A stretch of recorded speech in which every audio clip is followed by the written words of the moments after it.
Ladies and gentlemen, welcome back to the Sly Fox Sports podcast. It is time to discuss Premier League football, which means, of course, I take control because I'm English and I know what I'm fucking talking about. And this silly Yankee, he supports Chelsea, so he knows nothing about football. Who's your MLS side, by the way?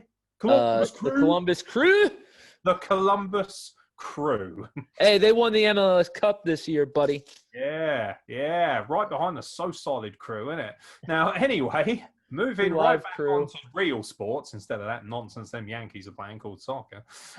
Let's talk about the Premier League, which is still going despite COVID protocols all over the place. Apparently, players are going to be copping large fines if they start hugging and handshaking and stuff when they celebrate goals. Yeah. What? That's apparently the FA going to initiate that kind of nonsense and start fining clubs for things. It is what it is. But there is a full slate of football this weekend, of course. Last week was the FA Cup. And if you haven't checked out the predictions video where Jeremy tries to work out who Rotherham United are, you really should, because that is a good giggle if you're struggling in life. Now then, Premier League football. This is going to be quick fire. So... I'm going to read out the fixtures, and Jeremy Miller is going to tell me who he thinks is going to win said fixtures. By the way, Union Berlin are playing tonight, and they're on TV, so I'm going to be watching that because, come on, the hairdressers! All right, Saturday's fixtures starting with the early kickoff. Wolverhampton Wanderers are at home to West Brom. Who you got? Wolves, all day. Good choice. Yeah, Wolves. As Steve Neal so politely puts it, Sam Allardyce is a gravy-chugging cunt, and I can't support him, but I do like West Brom and their fans. I think they want it. I just hate Sam Allardyce. Leeds are at home to Brighton at a 3:00 kickoff. Coming off getting a drubbing from Crawley in the FA Cup. By the way, a lot of those teams clearly threw those games, playing utterly shit teams on purpose. Congratulations, by the way, beating Morecambe 4-0. Quite an achievement for Chelsea. Even Timo Werner scored, and that is really something in this day and age. Hey, Kai Havertz had a goal too. Yeah, he cost 70-odd million. So I would expect him to play well against Morecambe United. Well, Morecambe Town, who cares? Nobody lives in Morecambe. Whatever. Nobody willingly says, do you know what? I want to live in Morecambe. Who you got? Leeds or Brighton? I'll do Brighton just to be You'll a do dick. Brighton. Many people in Brighton would do you as well, to be fair. Leeds United at home to Brighton. I'm going to pick Leeds. I think they're going to be playing a stronger side. Brighton are really struggling to get goals. Brighton are a weird team. I spoke to a Brighton fan last night, actually, and he said to me that the problem with Brighton is that they play to their opposition. So if they're playing against Liverpool, Man United, teams like that, that's why they get results, because they play their bollocks off in those games. And then when they play the shitter teams, they don't turn up. Leeds is one of those teams that's kind of here, there, and everywhere. I'm going to pick Leeds to get a win here. In the other 3:00 kickoff, West Ham are at home to Burnley, the battle of the Claret and Blues. West Ham. Yeah, West Ham. West Ham! Yeah, I'll be rooting for West Ham in this one. Burnley bore the tears off of me. They really do. In the Southwest London derby, not the North London derby, as this penis called it a while back. Fucking hell. In the Southwest London derby, all of the pride as my family's team, Fulham, host Chelsea. You whites! You whites! Come on, Fulham! Come on! Blues.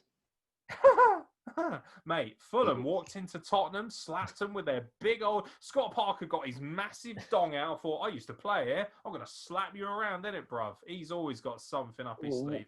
Chelsea's form has been... Was it a solid Tottenham team? Was it Kane, Son, and all of that? Yeah, it was their entire first team. And Fulham got it was the first team? Them, okay, well then, yeah, you know. Ivan Caballero with a header that frankly would have made Pele blush. Oh... Cheers. I'm going to roll with Fulham because fuck Chelsea. That's why. That's why, because I said shut up. And also, because Fulham are the family team, they're definitely my second team. Go on, you whites. Leicester are at home to Southampton to round out the Saturday fixtures. Could be a naughty one, this one. This should be a good game of football. Who you got? I got the Saints. You and your fucking James Ward-Prowse man crush. I fancy Leicester at home. If it was away, I would have had a different story, but I quite fancy Leicester here. I think Leicester are pushing. They're looking for another upset special. I'm going to roll with Leicester City. Jamie Vardy's having a party. Bring your vodka and your aforementioned Charlie. Sheffield United are at home to Tottenham. That's quite the mountain for you guys to climb. By the way, congratulations, Sheffield United, getting their first win the other night against Newcastle. Way! 2-0 me. Not anymore. Sheffield United at home to Tottenham. It should be pointed out Aston Villa versus Everton is postponed due to COVID conflict. Mm-hmm. When I say COVID conflict, I don't mean that COVID has rocked up with an army outside the gates of Aston Villa and is starting a war. So it's not they're not storming the capital? No, that's definitely once again, we're talking about the Premier League season. If I want to talk about America's season 2 finale, we'll talk about it. Fucking inbreds, honestly. By the way, can I just say, quick side note, this will really upset a lot of people, especially if you're American. I love the fact that you cunts storm the Capitol building and, you're always saying, if there's a revolution, we've got our guns and we know how to defend ourselves. Well, apparently you fucking don't, you gravy-chugging wank stains. Stick to the biscuits and gravy, lads, because you got fucked up, innit? Twats. What's that? Who's that floppy-haired cunt who was walking around with a fucking podium? What the fuck was that? Jesus. Looked like Bjorn Borg after he'd gone to a salon. Watch out, Union Berlin. Oh, dear. Yeah, Sheffield United versus Tottenham. I take it I'm going to go with the Spurs, obviously. Yeah, Spurs. I like Spurs, but they've got, and also after drawing one, Mourinho with the excuses as well. I love it. Having a little win. I was like, shut up, you fucking melt. Liverpool are at home to Man United at 4:30. Here we go. Now we're starting to get the juicy games. God, I don't want to say it. United. Yeah, United. United look strong as well, actually. They've all of a sudden burst through as title contenders. Yeah, where the fuck did that come from? Because Ole Gunnar Solskjaer That's what Solskjaer does. That's the thing with Solskjaer. He's putting runs together. Now, normally he has a little lapse, doesn't he, and falls down, and then they lose a few games. Be interesting to see when the Europa League starts back up if they have a dip in form. Are they going to sacrifice the Europa League? Because now all of a sudden they should be in the top 4 by the end of the season, minimum. They're top right now. Yeah, they are. But the thing is, this has been a wild season. You sneeze, and all of a sudden Everton are like 20th. So what happened? It's all over the place. The only thing you can say for sure is that Sheffield United are wank. That's about the only thing that's guaranteed here. Arsenal still undefeated, by the way. They're 4 games now undefeated in a row in the league, although they only got a paltry 0-0 draw in arguably the most boring game in history against Crystal Palace last night. Dying of old age watching that dross. Fucking hell. I'm going to go with Man United. I think Liverpool have had a bit of a run of results lately where they've slipped a little bit. They drew with West Brom. They drew with Newcastle. They're looking a little bit shaky. If the goals dry up, then they're in trouble because they're all about crazy, crazy amounts of offensive football. Having those 4 players that could just score goals on a whim. If they can't do that, or if they dry up, they're in big trouble. Man City round out Sunday's fixtures. They're at home to Crystal Palace, fresh off a 0-0 draw. Old man Roy Hodgson must have loved that game, by the way. He's got his blanket over his lap. He must have. He comes out afterwards. I think it was actually quite a good result. Yeah. I was just like, you were asleep, mate. Don't give me that nonsense. I saw you. You were taking your meds and you were going to bed like all old men should do. Fair enough. Do you think Crystal Palace can get someone at Manchester City? No. You say that like it's a given, but I watched Man City play Brighton. They only beat them 1-0, and they looked woefully incompetent when it came to scoring goals. I think Man City, the thing that will stop them being title contenders for me is the lack of goals. I really believe that. Unless Gabriel Jesus is going to score about 50 goals, unless he's going to turn Sergio Aguero from water into wine. A fucking automatic yeah. If Gabriel Jesus can turn water into wine, does that mean he can turn Sergio Aguero into an alcoholic? There's your random riddle for the day, ladies and gentlemen. Rounding out the Premier League fixtures for the weekend, Arsenal face Newcastle again, like they did last weekend, only this time it's in the Premier League. Arsenal versus Newcastle in the league. Who you got? Newcastle.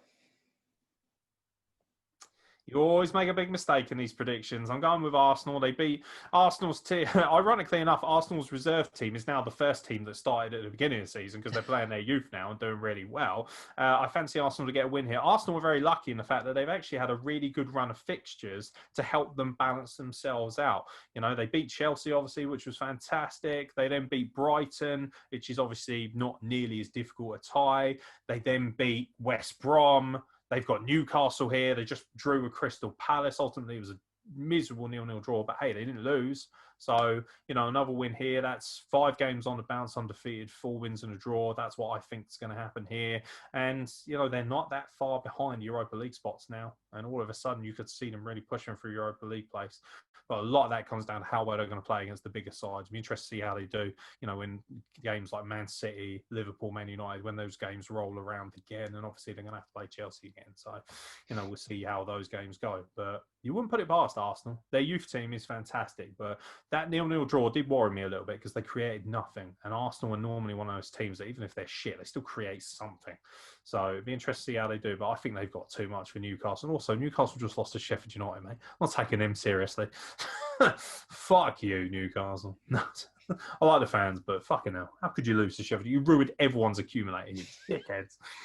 So, yeah, that's the Premier League ties roundups. Let us know if you are watching the Premier League or if you are a football fan, of course, ladies and gentlemen. Comments below. Let us know who you think is going to win. If you disagree with us, you can call me a fat pussy like so many Millwall fans do. Don't really care. Ultimately, I get to live in my own house and not my mum's basement, so deal with it, you chode-sucking wank stains. But ultimately, Britain first! Britain first! They fucking love that. Whether you agree with the BLM movement or not, it doesn't mean you have to be a cunt about it. It's not that fucking hard, is it? No. Dear, oh dear. I don't mind people speaking out and having their say, but if you're just going to be an arsehole about it and boo people for supporting black people, well, I've got no time for you. Because it's not like they were booing, they weren't booing BLM, the movement. They were booing the fact that they were supporting black people. Let's not be stupid about it. Fucking idiots. Anyway, yeah, let us know what you think. I've been Aaron Nix. He's been Jeremy Miller. Peace out. Enjoy your weekend. Look after yourselves. Be safe, whatever you're doing. Wear a fucking mask when you go shopping. It's not that hard. If you come creeping up my ass when I'm in Morrison's, I will give you a roaring elbow in the face if you're not wearing a fucking mask. End of story. Cretins. Stay out of Morrison's in general. Just let me shop in there. Nobody else should be allowed in there. All right. Bye, y'all.